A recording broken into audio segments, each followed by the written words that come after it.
Olá, meu irmão, minha irmã, graça e paz a todos, que você e sua família estejam debaixo da graça do Senhor. Hoje estou aqui para ministrar a nossa última reflexão a respeito do grande líder político, governador no Egito, o hebreu José, conhecido como José do Egito. E eu quero aqui refletir com você a respeito da diferença que há entre alguém que governa debaixo da direção de Deus, debaixo das mãos do Senhor, com honestidade, com sinceridade, com princípios bíblicos e, sobretudo, vivendo a palavra de Deus em sua governabilidade, para alguém que resolve seguir ao Deus Mamon, o Deus da corrupção, o Deus dos desmandos que acontecem em todo o mundo. José, ele, como já meditamos com você em outros momentos, ele chega ao Egito na condição de um escravo, foi para a casa de Potifar, um grande oficial de Faraó, e lá sofreu aquela calúnia por parte da esposa de Potifar e foi para a prisão, foi preso. Lá na prisão, Deus o abençoou e ele tornou-se o gestor daquela prisão. Todo aquele presídio foi abençoado por ele, os presos, os trabalhadores, todos passaram a admirá-lo e a obedecê-lo. Bom, mas acontece que em determinado momento, Faraó, o rei do Egito, ele tem 2 sonhos que ele tirou a paz. Ele ficou perturbado e ele recorre a todos os encantadores, os adivinhos do Egito para que interpretasse os seus sonhos. E eles não conseguiram interpretar. E aí, alguém que havia saído do presídio de próximo de José, falou a respeito de José para Faraó. Olha, senhor Faraó, lá no presídio existe um jovem hebreu temente ao seu Deus e ele interpretou sonhos de alguns, inclusive meu e de um companheiro meu lá no presídio. E tudo que ele falou se cumpriu em nossas vidas. Então eu lhe aconselho que o senhor mande consultá-lo. E a Bíblia diz que Faraó mandou buscar José. E José, chegando até Faraó, vamos aqui começar a meditar sobre este assunto. E chegando José junto a Faraó, então conta-lhe os seus sonhos, não é? José interpreta o sonho de Faraó. Diz assim o texto: Então Faraó mandou chamar José e o fizeram sair da prisão, e barbeou-se e mudou as suas vestes e veio até Faraó. E Faraó lhe disse: Eu tive um sonho e ninguém há que interprete, mas de ti ouvi dizer que quando ouves um sonho, interpretas. E respondeu José a Faraó dizendo: Isto não está em mim, mas Deus te dará a resposta, ó Faraó. A primeira coisa que eu quero aqui destacar na vida de José, que faz toda uma diferença na vida de um governante, é quando este governante, por temor a Deus, não atribui o seu sucesso, não atribui nenhuma glória a si, mas sim ao Deus que é o Senhor de todas as coisas.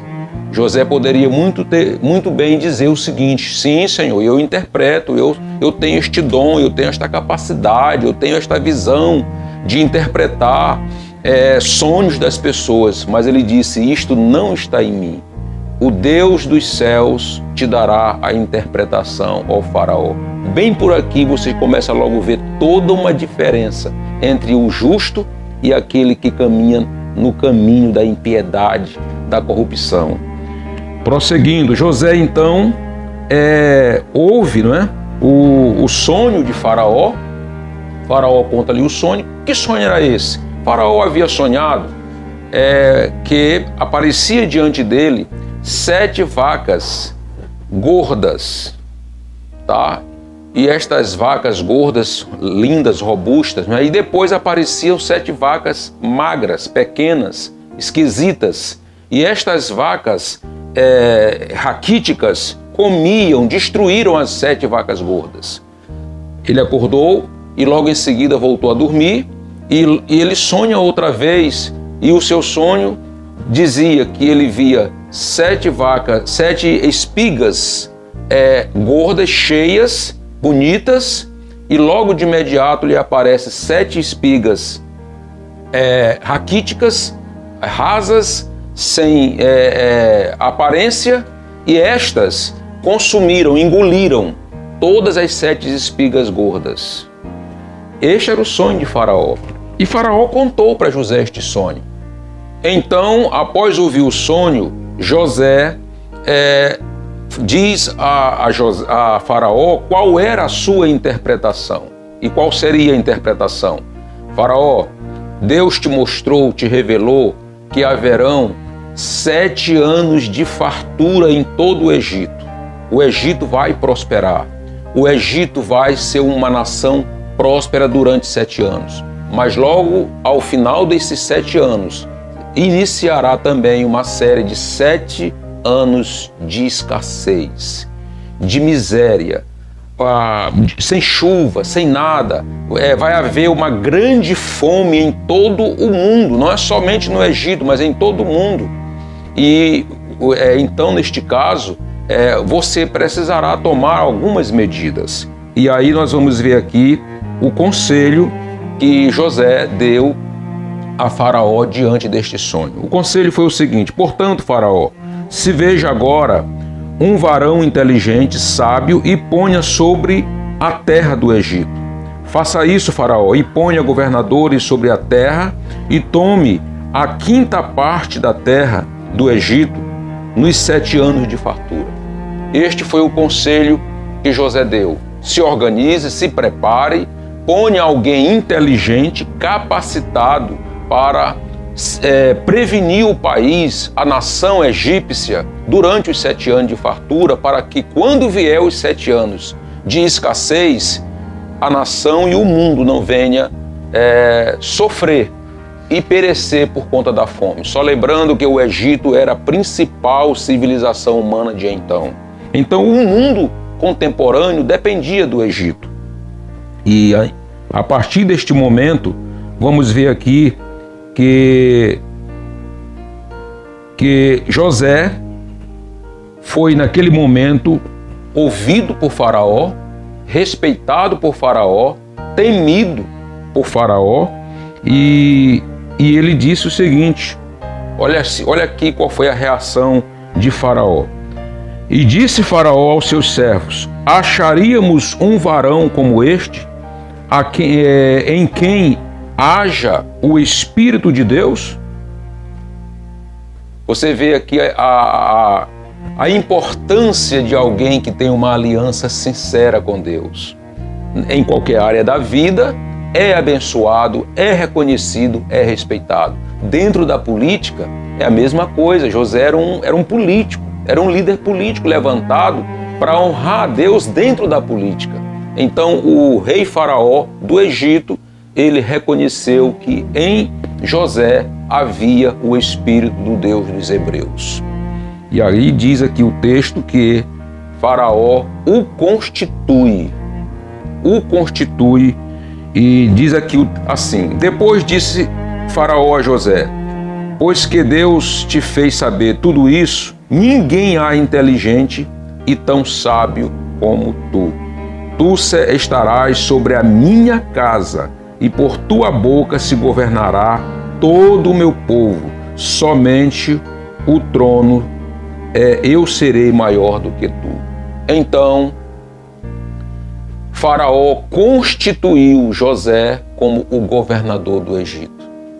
É assim que acontece quando alguém é escolhido e valoriza a escolha de Deus, escolhendo-o também como seu Senhor, como o Senhor da sua vida e do seu governo.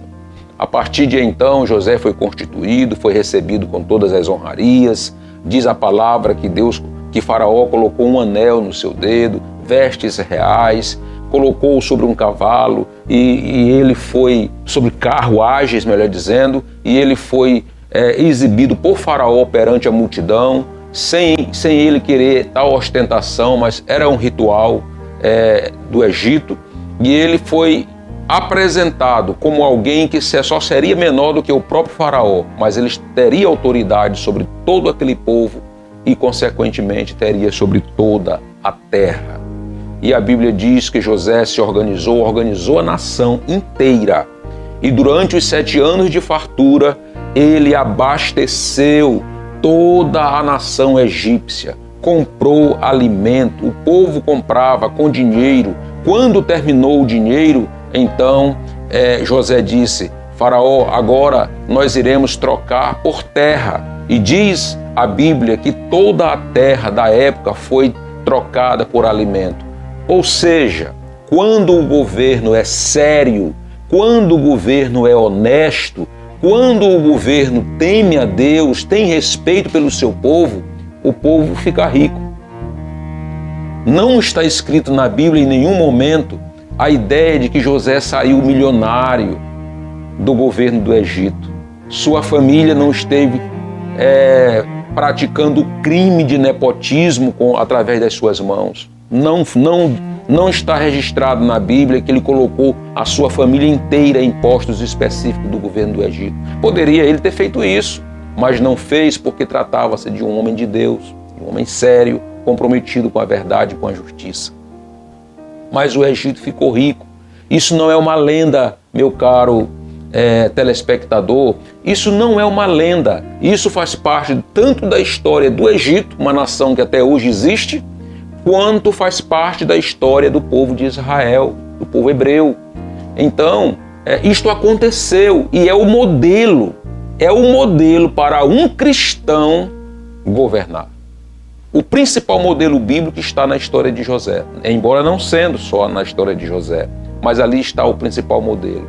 Não existe outra forma. A corrupção, as injustiças, os desvios de conduta moral, de conduta cristã, tudo isso é coisa de alguém mau caráter, que não tem compromisso com Deus, com a sua palavra e trabalha movido por narrativas mentirosas para enganar a sociedade, para enganar pastores, para enganar evangélicos, para enganar às vezes católicos também, para enganar pessoas que temem a Deus de alguma forma. As pessoas menos esclarecidas, mas aqui está apresentado um modelo de alguém que pode assumir um governo e transformar o seu povo em um povo próspero, rico. Nunca mais na história o Egito conheceu tanta prosperidade quanto no período do governo de José. Que Deus te abençoe, povo de Rosário, que Deus te abençoe, povo do Maranhão e do Brasil, que a nossa nação, a começar pelo nosso município, seja liberta desta maldição chamada corrupção e conheça e viva dias de paz e prosperidade. Vamos orar mais uma vez. Pai, nós te louvamos por este momento. Te agradeço pela tua graça, te agradeço, Senhor, pela tua presença neste lugar, neste momento aqui conosco. Senhor, que tu abençoe o povo de Rosário, dar-lhe, ó Deus, da tua graça e misericórdia, que este povo possa, meu Pai, ser liberto desta maldição que há tanto tempo lhe oprime e que possa conhecer dias de paz, dias prósperos, dias abençoados. Levanta, meu Senhor, sobre nós um governante honesto, sério, que tenha compromisso com a verdade, que tenha compromisso com a ética e que tu possa, meu Senhor, estar abençoando não só Rosário, mas todo o nosso país e o mundo inteiro, que o mundo possa conhecer dias diferentes, Senhor. Eu te agradeço por tudo e te glorifico agora e para sempre. Amém, Jesus. Amém.